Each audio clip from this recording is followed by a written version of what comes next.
Okay, so round 3. And I think I'm gonna have to hop on this because there's a lot of things to cover. In the last episode, we talked about Spain's colonial rule over the Philippines and how much of an impact they had on Filipino culture and history. If you haven't watched that video yet, I suggest you do, as we're about to unload some more colonial stuff. This time from a country that ironically established their own independence from the British Empire, the United States. Se dirigen a la destrucción del hombre por el hombre.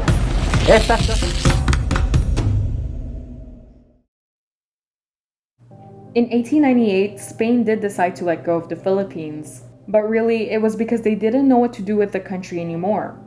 So with the signing of the Treaty of Paris, they handed over their political control along with their other colonies like Puerto Rico, Cuba, and Guam to the United States for $20 million. The states were then left to also wonder if they wanted to keep the Philippine Islands or not.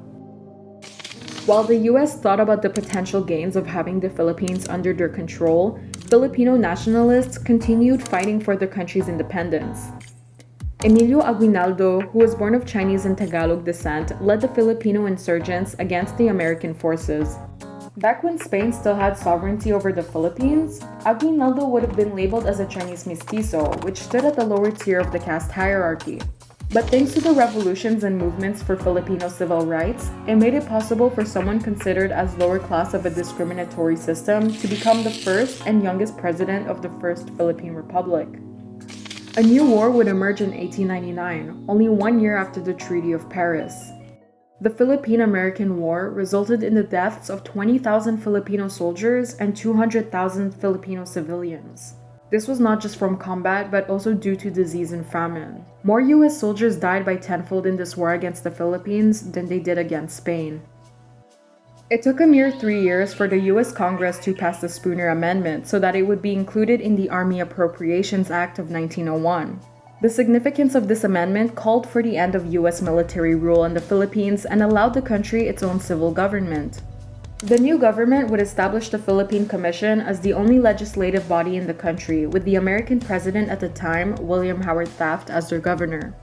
Now, this allowed Filipinos military, civil, and judicial power over their homeland, but the US Congress still had a veto-like position over the Philippine Commission's decisions. In 1916, however, a new statute was put into place by the United States that would grant the Philippines the independence they've been demanding for since the Spanish colonial rule. The Jones Act states that the US government will withdraw their sovereignty over the country once it was able to establish its own properly functioning government. Easy peasy? By this point, however, certain American values and traditions were already instilled within Filipino society.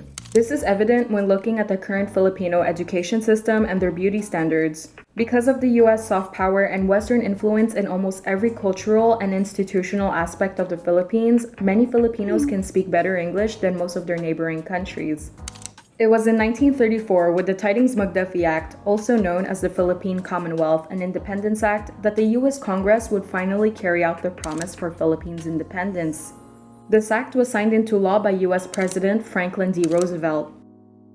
The most important point of the new bill was that, in return of the Philippines' eventual independence, the US would have an immigration quota of only 50 Filipinos per year. The Philippines did not take this well because they would be perceived as aliens in the States, giving them the same status as their Asian counterparts despite having political and historical ties with the country. Before the act, Filipinos were able to enter the country with a US passport and find a job in hopes of saving enough money to buy a house in the Philippines. Some Filipinos even sought higher education at well-known Ivy League schools like Harvard and Stanford through American scholarships that were provided by the Pensionado Act of 1903. In February of 1935, the Philippines did write an approved draft of the 1935 Constitution, which was heavily inspired by the American political system. It included a Senate, House of Representatives, and an elected president. In the same year, elections were held with Manuel Luis Quezon as the president of the Commonwealth government, all while the Philippines was still in its transitional stage for full independence. Along with the Filipinos' new status as aliens in the eyes of Congress, the Philippines was not about to receive their independence immediately after having the Tidings-McDuffie Act signed. There was a new obstacle ahead, forcing the official date of independence that was intended to be sometime in 1944 to delay for a couple of more years. This was due to Japanese military occupation of the Philippines during World War II. President Quezon had to leave the country along with Vice President Sergio Osmeña, where they both ventured to the United States. The Philippine government was in exile as the Japanese occupation spread throughout the country, with a stronghold on its capital city, Manila. For nearly 4 years, Filipinos were governed by Japanese troops. History repeated itself when the Japanese conducted massacres, mob-up operations across the nation, and mass rapes, even turning some large hotels into rape centers. Finally, on September 2nd, 1945, this trauma came to an end. On July 4th of 1946, more than a decade later, the Philippines finally became an independent state. Yes, you did hear that clearly. July 4 is the actual day the Americans withdrew its control over the islands. However, the Philippine government decided instead to mark June 12 as the country's National Independence Day. That date in particular held more significance for Filipinos as it was also the day Aguinaldo famously announced from his home balcony in Cavite the Philippines' independence from Spanish rule. I take pleasure in sending the following greeting to the United States and to the world at large. The Philippines that we see today is a living war veteran. In the process, it's developed a destructive history and a crippling condition of identity crisis. Despite these impacts, the people of the Philippines stand completely tall. Even though the average height is probably like 5 foot, Filipinos have developed aggressive and colorful ways to combat the injustices they may face. This is why Filipinos sing and dance and laugh so much, and they act like no one's watching. It's because for the longest time, they had to. Their ancestors had no idea if they were to see tomorrow with a new threat arising constantly. And this is why they're always proud to be Pinoy. For so long, Filipinos had no idea what it meant to be Filipino, probably even to this day.